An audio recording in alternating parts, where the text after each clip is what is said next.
Hello mga kaibigan. Gutom na yung aking mga alaga.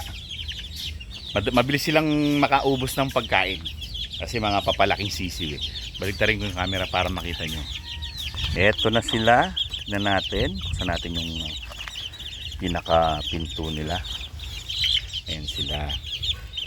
Papalitan na natin yung kanilang progeny kasi dadalimihan na nila eh. Ito na natin to. Kunti na lang naman eh. Ayan ang aking mga nakababa na. Ayan may bulik oh. Yung aking mga 34 3/4 bulik. Dalawa yan sila yan ah. Yan dalawa na yan. Yun yung babae. Ito yung lalaki. Yan sila. So bibigyan ko sila ng pagkain ngayon. Tapos papalitan yung kanilang progeny.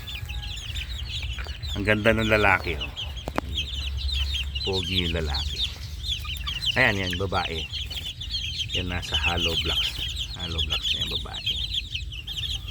Babaeng bulik. Tapos ito yung lalaki. Sa batch na to, meron akong pares na bulik. Yan, ganda no. Tapos yung iba dyan, merong lemon at meron din na gal.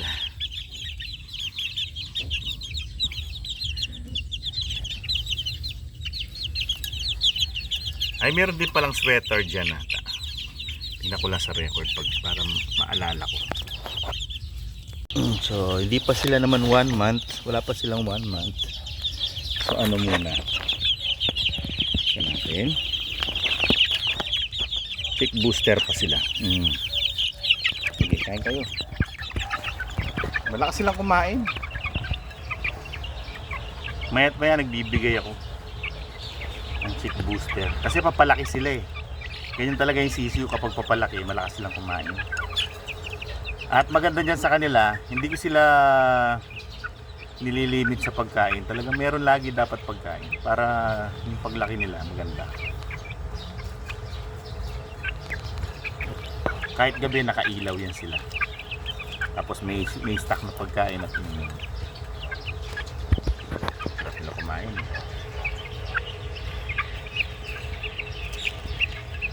So bibigyan naman ng inumin, papalitan ng inumin. So linisin muna. So progeny muna kayo. 4 times a week progeny. Tapos 3 days water, 4 days progeny. 4 na araw na sunod-sunod. So today is Friday, last day nila ngayon sa progeny. Nag-uumpisa ako ng progeny Tuesday, Wednesday, Thursday, Friday. Tapos Saturday, Sunday, Monday, tubig. Bakit ganun yung schedule? Kasi yun ang convenient sa amin. Okay, progeny time. Inom na kayo. Ayan, iinom ka agad dyan. Basta bagong lagay kasi malamig-lamig yung tubig eh. Kasi parang umiinit na yung panahon natin ngayon. Pa-summer na. Kaya mabilis mag-warm yung tubig, yung inumin nila. Kaya pag bagong lagay yung inumin nila, umiinom kagad sila kasi masarap eh. Pero pag gabi malamig pa rin. Sa tanghali lang na umiinit na ngayon. Ganda ng bulik ko. So tignan natin yung iba kong mga alaga, yung mga maliliit. So dito yung mas maliliit. Ito mga aligaga. Aligaga pero maamo naman. Aligaga lang sila. Yan o. Maamo yan sila pero masyado silang aligaga. Ito, kunin ko yung tubig nyo. Meron pa namang laman pero yun oh. Yan, tapon na natin. Palitan natin ng malamig. Yung masarap na inumin. So yan, ayan may bulik ako. Ayan. Ayan. Kapag kakulay nun nandoon na mas matanda. Tapos, ito yung mga babaeng bulik yan. Yung dalawa na yan, babaeng bulik yan. Ito, yan, dalawa na. Yung magkatabi. Tinutukan niyo yung camera. So, sige. Meron pa kayong pagkain naman eh. Konti na lang, dadagdagan na lang. Tapos yan, Butcher Gray. Yan, white legs na yan. Butcher Gray. Pogi ah. So, sige. Progency muna kayo. Okay. Yan, bagong timpla. Kumakain sila. Binigyan ko sila ng konti. Dinagdagan ko lang yung kanila. Hindi pa nila nauubos eh. Oh. Iinom na yan kagad. Basta bago. Bago lagay, iinom yan. Ganda ng Butcher Gray. Ito. Butcher Gray. Yan. Diri ka to. Pakita kita. Butcher Gray. Saan pa? Yun. Yan ang aking Butcher Gray. Scarface GG. Hihingal sila sa init. Mainit ngayon. Ay nako. Paggabi naman, ang lamig. Butcher Gray. White legs. White legs yan. White legs. Gray. Lalaki to. 100%. Paano ko daw nalalaman yung babae at lalaki? Minsan nagkakamali din ako. Pero mostly sa experience lang. Siyempre sa tagal ko nag-aalaga ng mga sisiw. Minsan tapos familiar lang sa kulay dapat. Kasi minsan siyempre hindi ko familiar yung kulay, lalo na yung mga puti, yan mahirap mahirap sabihin kung babae o lalaki. Lalo na yung pure puti. Yan, bulik yan, babae. Ito lalaki. Lalaking bulik. Ay, hindi pa babae. Mali. Babae to, babae. Babaeng bulik. Ito ang lalaking bulik. Kunin ko.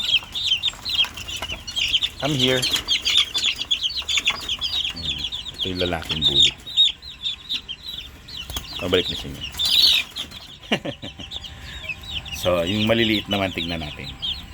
Ito naman ang tignan natin. Ito, mababait din yan. Oh, yan na. Nalalaglag na. Ayun, nalaglag. Kunin ko lang. Halika rito. Etong ganitong itsura, sweater. Pag dilaw na dilaw yung paa na ganyan, parang orange. Sweater yan. Yan, nalaglag na. Ay, sarado ko na to. Ito na yung inumin nyo. Nagkakandalaglag sila. Huliin ko lang yung mga nalaglag. Wait a minute. Ito na, hindi na natin bubuksan. Mabuti kasi masyado silang curious. Bandang huli, nalalaglag sila. O, huwag na kayong sumingit dyan. Tingin tayo ng ng mga sweaters. Ayan. Yung mga ganyang kulay, yung dilaw na dilaw yung paa. Ayan, mga sweaters yan. Straight sweater. Mga pogi, mga straight sweater. Pogi sila. Tapos ito, ano ba to? Hindi ko ma-figure out. Hindi ko alam. Kailangan yung record. Kalami hawak mo na. Tsaka yung markings niya. Hindi ko kasi kabisado sa sobrang dami ng mga markings ko. Sobrang dami ng mga sisiw.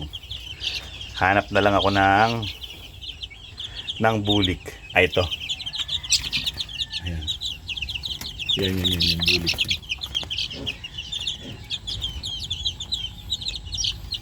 Cute, no?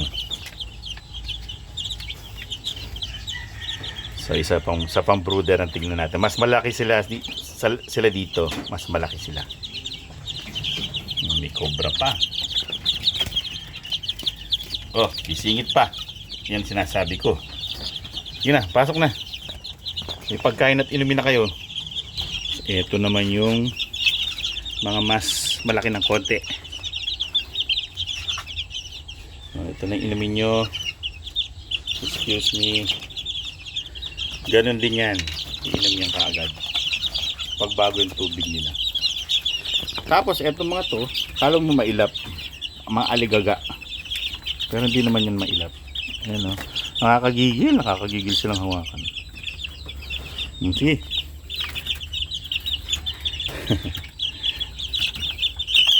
Ito bulik to, bulik. Ito. Ito, bulik to, bulik. Ito hindi. Straight comb. Lemon. Lemon to. Ah, hindi. White legs. Oh, so ano to? Butcher Gray. Sige, inom na kayo. Ayan, so yan ang mga aking mga alaga. Ayan, may cobra. Ayan ang cobra. Dalawa yung cobra dito, ay isa. Ito na lumabas. Ito, bulik to. Kapag green-legged na ganyan, bulik yan. Kapag tatanda sila, mag-fade yung pagkaka-green-legged nila. So yan ang aking mga nakakagigil. Nakakagigil. Mga aligaga. Aligaga. Okay. So yan ang lahat ng aking mga maliliit na nasa brooder pa. Tapos yung pinakita ko sa una, nakakabagong baba lang yun sila. So yung mga malalaki nandun sa harap, medyo bawas-bawas na kasi marami nang napaibig. So next video naman, papakita ko naman sa inyo yung mga medyo malalaki na, nasa harap na. So well mga kaibigan, yan ang aking mga bulik na nasa brooder. 1, 2, 3. Yan. Tapos yung mga nandun, yan ang mga nakita nyo sa video. So well mga kaibigan, yan ang aking mga alaga na maliliit pa. So hanggang sa susunod na episode, alam.